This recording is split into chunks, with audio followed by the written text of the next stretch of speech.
A recent report by Traxcn has noted that the funding for tech startups in the country has significantly declined. In fact, it has seen a near 61% drop in funding compared to 2022. Mangalam is joining us now with more on this. Mangalam.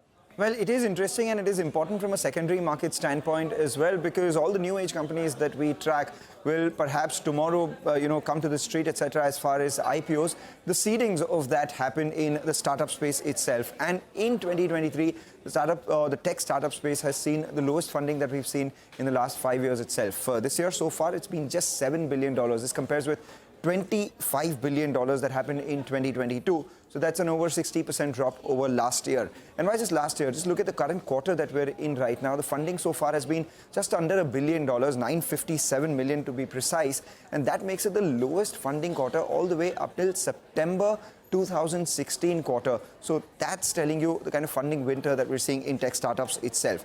We talk about India as the country which birthed the highest number of unicorns a couple of years ago. Well, that number has been coming down as well. This year so far, there have been just 2 unicorns, and that is Incred and Zepto. Talk about large ticket size deals as well. This year, there have been only 17 $100 million plus deals as against 55 in 2022. So really, the funding winter here is stark. The companies that did well in terms of fundraisers this time around belong to the fintech and retail space itself. So PhonePe raised about $750 million. And we had Lenskart, which raised about $600 million as well. The other couple of companies that come to note are companies like Perfios and Zepto itself.